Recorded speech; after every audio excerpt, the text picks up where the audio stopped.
So welcome back to the Stories of Freedom, guys. Got Kayla here again. Hey, everybody. And our guest today is Ed Holler. Hi, guys. So I'm sure a lot of you guys, not pretty much everybody probably knows who Ed is if you go to VCF.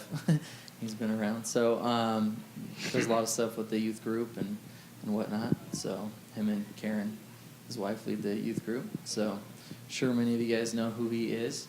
But yeah, we're back for another episode and got some things going on with the podcast. I don't know how the next month is going to go with the recordings. Mm-hmm. We've got, I'm going to be out of town the next 2 Sundays that we normally would record, and Kayla is going to be out of town in 2 weeks, so the next Sunday that we would normally record as well. We tried to have Amelia on with her book, and we were having connection issues. Yeah. So hopefully we'll get that sorted out and at least have Pray one for our podcast. Yes. So hopefully at least we'll have something then. But and then I don't know about 2 weeks after that if we're going to be able to get another one lined up. So bear with us for the next month or so, and we'll just get going back on track after that. Okay.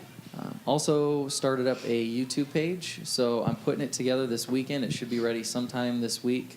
I've got like 5 of the episodes uploaded with a picture of the ocean waves in the background, or video of it. So with the audio from the podcast just playing in the background, and a little thing on the bottom saying which episode it is. So you guys can check that out if you want, and we're going to be adding more videos to that as well on YouTube that hopefully will fill in the gap for the every other week. So just look for those to come. We're putting that together now. But that's pretty much it on what's going on with the podcast as far as announcements and whatnot. Before we get started on today, though, I just wanted to touch on the sermon. We were just talking about that, the sermon that the pastor had today on freedom in Christ. And I thought it was cool when he started that because we've got, podcast Stories of Freedom. Yeah.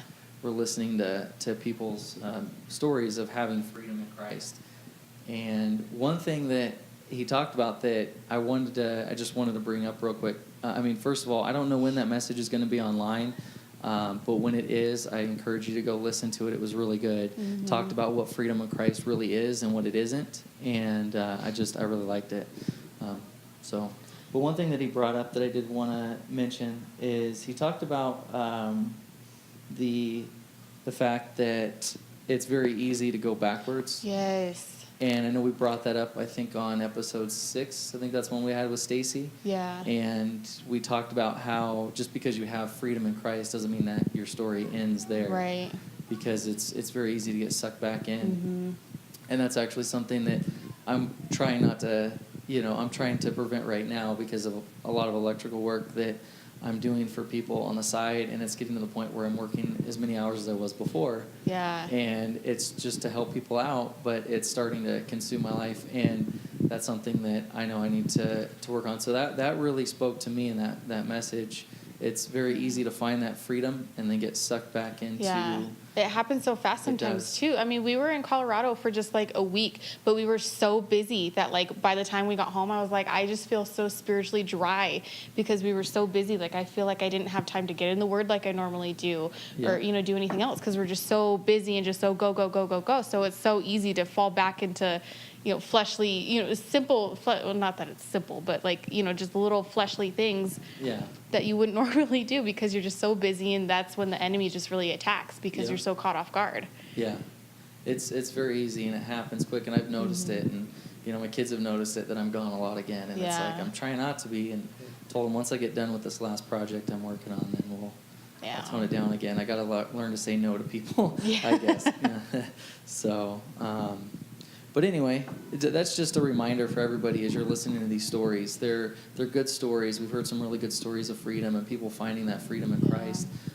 But just because you have that freedom, know that it's very easy to go backwards again, and the enemy will attack and try to make that happen. So these aren't just feel-good stories. These are people's lives, and it could pertain to your life. So look for that freedom, and once you experience that freedom, do whatever you can to hold on to it. Yeah, well, and isn't there, I think it's in 2 Corinthians, the scripture where he talks about the thorn in your flesh, like to remember that from what he brought you from. Yeah. Like there's always going to be that one little thing, and like you need to remember what he brought you from, what he redeemed you from, everything that he did for you. Yeah. Because when you're on that mountaintop, you still need to remember how you got to the top of that mountaintop, Right. because you could be right back in the valley before you even know it. Yep. Yeah. So, Yeah. all right. Well, hi, Ed. Sorry, I wasn't planning on doing that, but I just had to touch on that when I heard his sermon. So, but yeah, so we're ready to hear your story of freedom. Now, no pressure after that. Yeah. Thing, but yeah, I guess whenever you're ready, if you want to tell your story, and Okay. we may butt in, we may let it go to the end. I don't know. We'll Okay. Just let it go. See how it goes. Okay. So, you know, I got saved in 2003. I was in Ramadi, Iraq. You know, but before that happened, you know, my whole life was growing up, you know, we'd always go to church with Grandma and Grandpa at their little country church down on the corner of where we lived. And I didn't care for it too much. It was a bunch of old people. I remember Lois Curtis was the Sunday school teacher, and she was there every Sunday, and I was just like, are you serious? You know, and it was boring, and I didn't like going. You know, but we always went through VBS every summer. There was 2 or 3 of them, and I don't know if that was just my parents, you know, to try to get us away, you know, because summer break. You know, but so all that was going up, and then, you know, when I joined the Marine Corps and I left home, I was like, man, I'm not doing that anymore. But every time I would come home on leave, Grandma and Grandpa would always say, come on, put your uniform on, you're going to church. I'm like, I'm on leave, I don't want to put my uniform on. You know, but I would do it. And then I met Karen, and we got married, and my grandma passed, and so every time we'd go home, we'd go to church with Grandpa. And we'd always do that, and it was a big deal. You know, it was a small community, and they would decorate the church, you know, with flags and pictures, and I was just like, wow, you gotta be kidding me. You know, but we, you know, and I was like, well, you know, let them have their fun and do it, you know. But the very last time before Grandpa passed, we went home, and we arrived in Michigan like on a Wednesday or Thursday. And I had my dress blues with me, and Grandpa asked, "You coming to church Sunday?" I was like, "I don't know. We'll see what Sunday brings." We didn't go, and that was horrible, because then we seen the pastor like Wednesday, so they had made this big plan for little Eddie Haller and his wife Karen coming home, and we didn't go. You know, they decorated the church. You know, they did all this. They had a potluck lunch afterwards, and we didn't show. Oh my God. I was just like, man, you gotta be kidding me.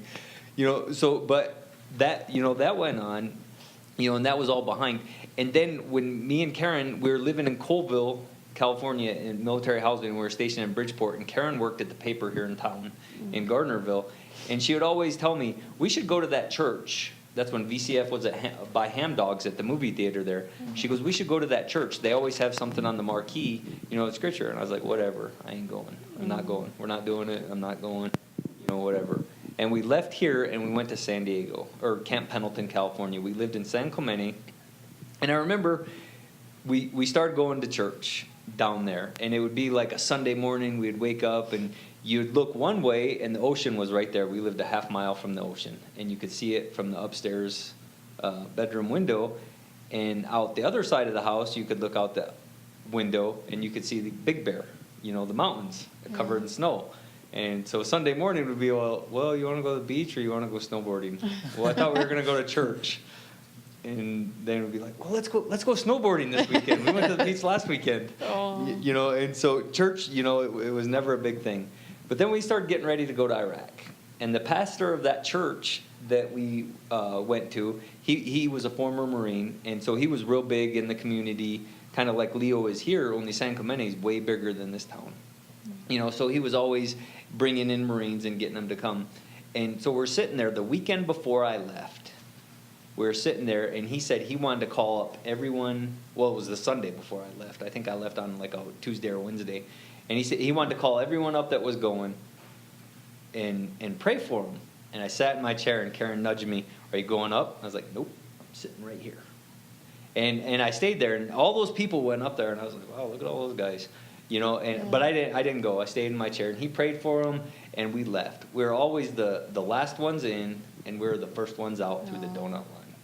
You know, so we left. You know, I did my first tour over there. Came home, everything was fine. You know, I got promoted, and we were getting ready to go back, and we were still going to the church. You know, it was on and off thing. You know, it wasn't steady. And I remember I was at the gas station in the 14 area at Camp Pendleton getting gas for my truck. And this little boot lieutenant, little kid come up to me, and he said, "Hey, Staff Sergeant, I just wanted to invite you to church." I was just like, "Really?" I was like, "Whatever, dude." And I was like, "Okay." I was like, "Well, thanks, sir." We go to the church in San Clemente, and he goes, "Oh, I just want you to know Jesus loves you. Are you getting ready to deploy?" I was like, "Next week." And he goes, "Just remember that Jesus loves you." And I was like, "Huh." So I told Karen about it when I got home, and, you know, we went to church again. And I think that time when he called everyone up to get prayed for, I went. And I got prayed for. So we got in Kuwait. We landed in Kuwait. And we went to the thing, and I did not want to be there. As soon as I got there, I wanted to come home. I didn't care if I walked home under my own 2 feet or I was in a coffin draped with a flag. I just wanted to go home.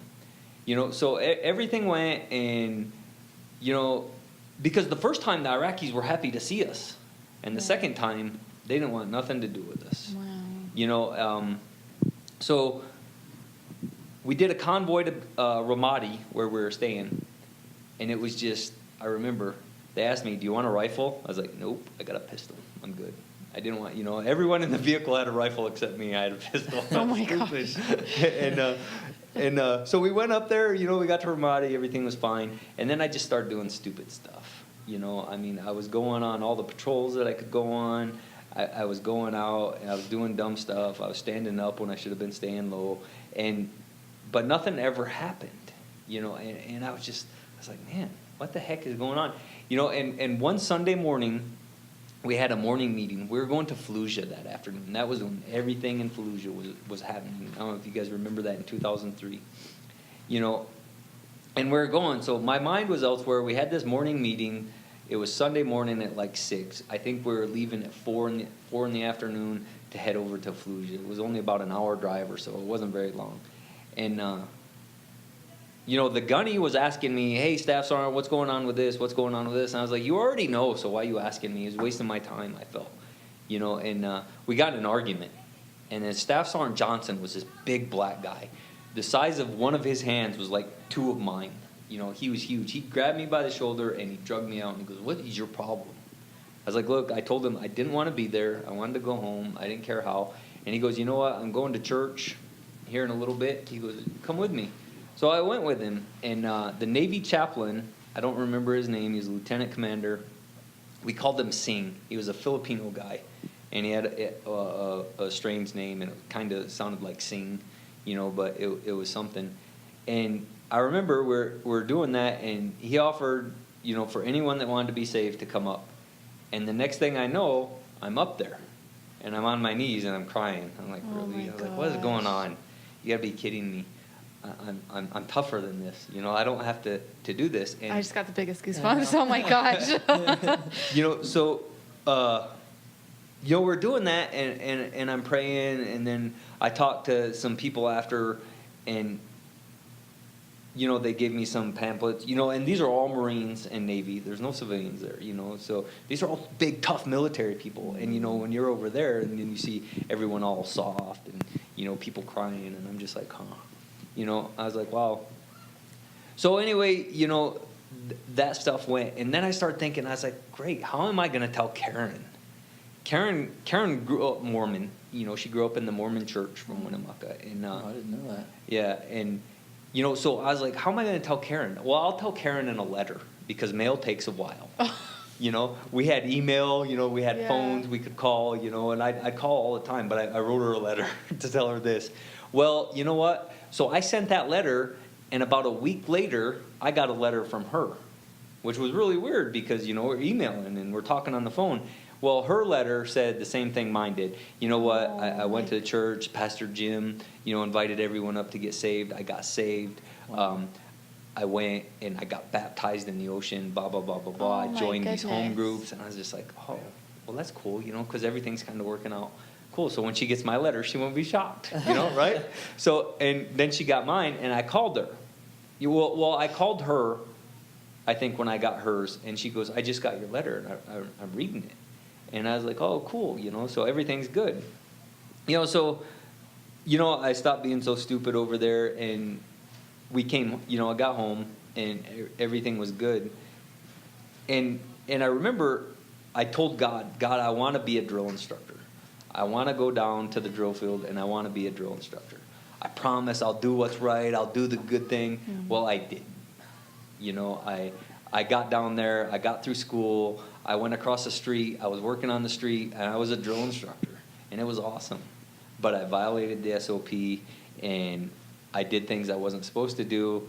You know, and I have multiple sclerosis. You know, I had one thing with my eye, and then the next thing you know, my hand and my whole left arm went numb, and I couldn't move it. Wow. So that started my process for them discharging me out of the military. And I was just like, man. But, you know, so we left. Everything we have done, God has blessed. I mean, I wanted to do the drill field, you know, but he gave, you know, with my hand, I had to go, and my eye. So I got out of the Marine Corps, and we went to Cold Springs, Nevada. It's north of Reno. And we're living up there, and we're having a real hard time finding a church. And it's just like, whatever, I don't care. You know, we were saved, but by no means were we walking with the Lord. Right. You know, so we were saved, and we were bouncing, you know, back and forth to these churches. And finally one day I just threw up my hand and said, I ain't going. I'm not doing it. You know, I don't care, whatever. You know, I'm gonna do my job at Waste Management. I'm gonna pick up people's trash, and I'm gonna go on and do my thing. You know, and then I got offered a job at the Marine base down here in Bridgeport. So we moved down to Minden, and Karen said, I want to go to that church, VCF, down there at that movie theater by Hand Dogs. And I was like, whatever. I was like, fine. So I went, you know, and and then we started going, you know, and we did all the moves, and everything that happened, you know, I was just like, why am I doing this? You know, I was getting tired of it. We were at the building at Short Court. Chris and Laura Allworth were the youth leaders, they were youth leaders, and they were starting together an Awana program. And I was like, Karen's going to do it. That's fine. She can do it. She can have all the fun she wants with it. I'm not going to do it. Well, then that church flooded. You know, I don't know. You weren't. Were you? No. Okay. So, well, anyway, the toilets backed up in that church, you know, and they flooded. So we just did this remodel, and it was awesome, you know. And then the toilets flooded. So we were like, man. So I remember, like, 3 feet up the wall, they had to cut all that sheetrock out, you know, and do the, you know, treat the 2x4s and everything because of the sewage and everything. Uh-huh. But, you know, and then the building over here by Pizza Hut behind Walgreens came up, and they got that, and it was awesome. Karen Lovell, do you know Karen Lovell? Yeah. Okay, did you? Okay, well, Karen Lovell was awesome. Like, you know, I mean, I really look up to her a lot, and she's just a great person. And she asked me one day, it was VBS, and she did VBS throughout the summer instead of, you know, just a week long for an hour each on Wednesday night service. And she asked me, would you be me Ned, the cowboy? It was SunWest Roundup, and she asked me if I'd be me Ned. And I was like, well, I don't know, probably not. You know, and she goes, just hear me out and listen to what you have to do. And she goes, it'd be, I forget if it was once a week or if it was every other week or how often it was, but I'd just come in and I'd bully the kids. I was like, yeah, I can totally do that. I was like, yeah, I can do that. Don't have to ask me twice. Yeah, you know, push them around, or, you know, not push them, you know, but just kind of come in and be, you know, loud and obnoxious and everything. And it was great. And I had a great time. And sorry. And then at the end of summer, you know, Mean Ed went up and he got saved, you know, in front of the church, because all the kids went over, and then I come in yelling with my little cap gun, shooting up in the air and making noise and being obnoxious, and I got saved. And well, I'd already been saved, you know, but you know, Mean Ed got saved, and it was a really cool thing. And then Chris and Laura were putting together the Awana program, and like I said, Karen was going to do it, and they asked me if I would do it, if I would help. And I was like, no, probably not. And then Karen Lovell said something about it. and they said, well, you could do games, you know, with the kids. And I was like, oh, that'd be cool. You know, I'm loud. I'm really loud. And, you know, I had a great time with it. That first night, Jeff Gilpin was there. A couple other people from Awana were there. And I was loud. And I remember looking over at Chris, and he kept doing his hands, you know, hey, quiet down, not so loud, not so loud. And I was just like, what? I was like, no, I'm going to be loud and obnoxious, you know. Yeah. And then when it was all said and done, when the games were over and the kids divided up, Jeff Gilpin said, hey, that was great. That was awesome. I was like, cool, man. Right on. So I did the games, and Karen was a helper. And then when Chris and Laura left, Chris had asked me, would you guys take it over? And I was like, yeah, you know, because it'd be fun. I really like the Awana program. And so we took it over. But then JP and Felicia were here running youth group. After Chris and Laura left, they came and they started up the youth group. And we're doing games and everything. Never even thought anything about the youth group. Never thought anything of it. And JP came and asked me one day, he goes, hey, man, you got a lot of energy. You know, you're good with the kids. He goes, our youth group is growing, and we want to divide junior high and senior high. He goes, you would be in charge of junior high, and I would be in charge of the senior high if you would do it.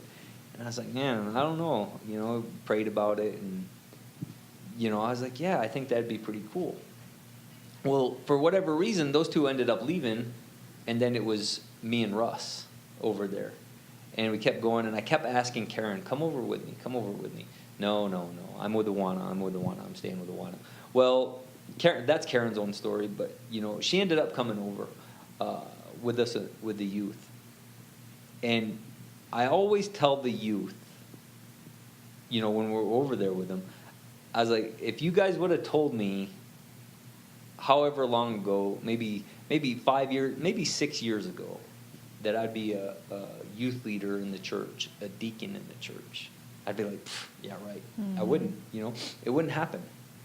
I was like, nope, you know, and now you look at the grace of God, you know, he took someone like me, you know, of the things I've done and I've seen, and I've, you know, and I'm just like, wow. And I'm a deacon in the church, and I'm a youth leader, you know, and with Karen, you know, that we do this.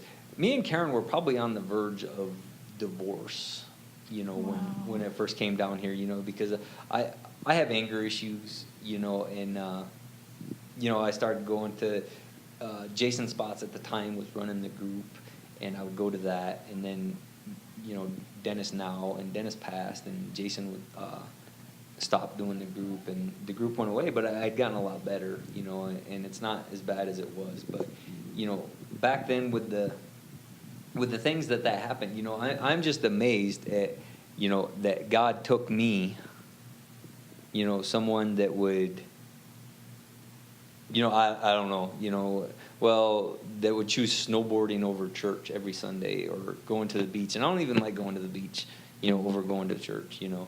And now I know Karen gets mad at me. She goes, come on, let's go home, you know, let's go.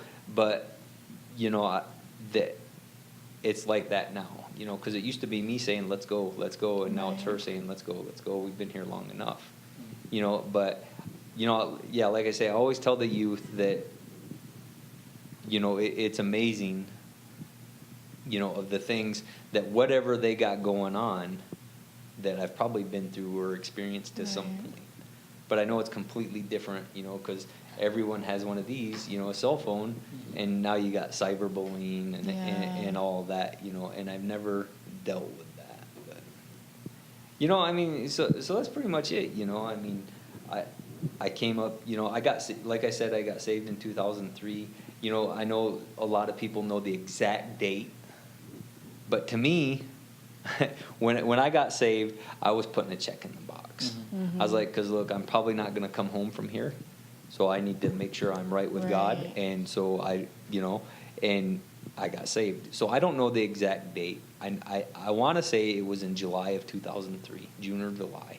You know, I don't know. The days all ran in together over there. But nothing really started happening until we started coming to this church at the building behind Walgreens at Pizza Hut. You know, so this move to this building has been such a great and awesome blessing thing, but it was kind of bittersweet.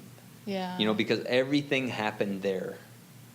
You know, we got saved, or I got not saved, but you know, we started doing stuff. Right. You know, and Karen was already doing a little bit. You know, but you know, and now they just look at things. Yeah. Yeah. I think- Wow. Yeah, that's. I think sometimes that happens. I mean, there's some people that they get saved and they're just immediately just boom on fire for God, and then there's just like we were talking about the danger of falling back, and then there's Yeah. also the natural progression, like it sounds like you had, where you just kind of slowly progressed and your faith just became more and more real, and then you got involved in the church, and that obviously helped your faith grow too. I'm assuming, right? Right, but you know, like you said, naturally progress. You know, when it happened, I got a package in the mail over there, and it was from.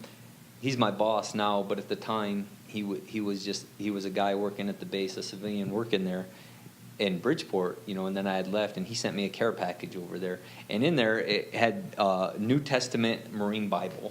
Oh. You know, and it was cool, and I was sitting out there reading it, and I remember this Marine, Lance Corporal Casper.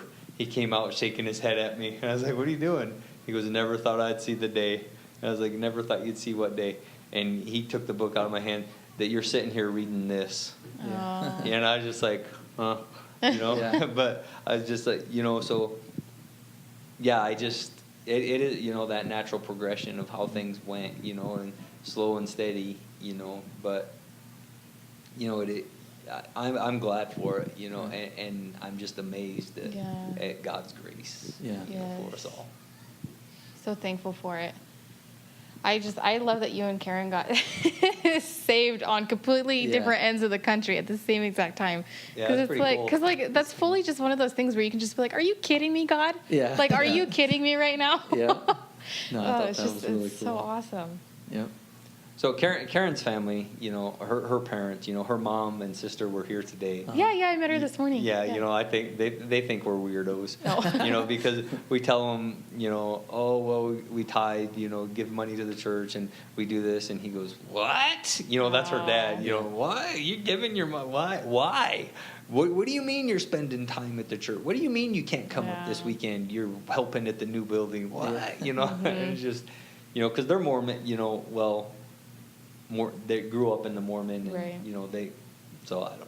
It's just Yeah, it's funny because was that her sister then? yes. Yeah, Did they look like twins? Yeah, she walked by and I was like, "Oh, that looks like Karen." And then Renee was like, "That girl looks like Karen." I was like, "She does." And then we watched them walk around and go sit next to you guys, and we're like, "Oh, they're definitely related." Yeah. So it's just That's funny. So they came down yesterday and they went to they went to Reno last night for something. But, Cool.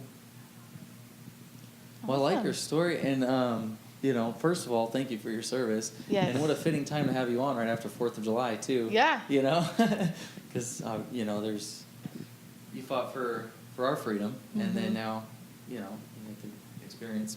Or now we're talking about freedom in Christ and stuff, but Yeah. you know, I thought it's pretty cool because I didn't even think about that correlation when I asked you to come on. So yeah.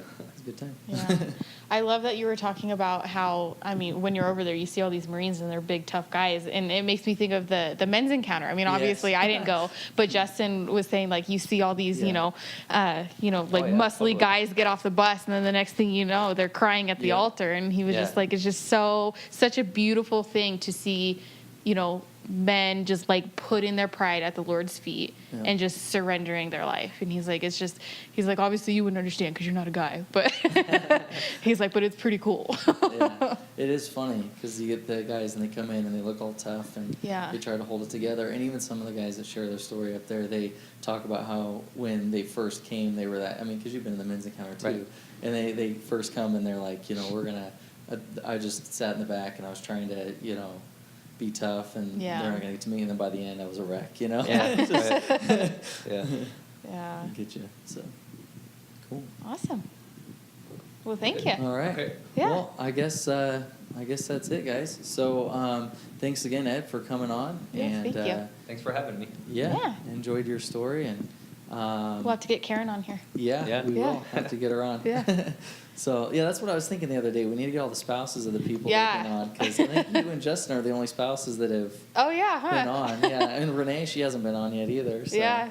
Anyway, All right. Well, thanks again for listening in. Share the podcast with people. Shirts are still on sale. Yeah, on check out my Kayla's Etsy shop. So, and then I'll have more information about the YouTube channel within the next week or so. Once all the videos are loaded, you can go there now. If you go to YouTube and type in Stories of Freedom Podcast, it'll pop up. But I don't really have much on there except for the few of the episodes. So anyway, thanks again, and I guess have a good week, and hopefully we'll be able to get some stuff on over the next month throughout with our schedules. So, all right, guys. All right, bye guys. Bye. Thanks, Chris. All right.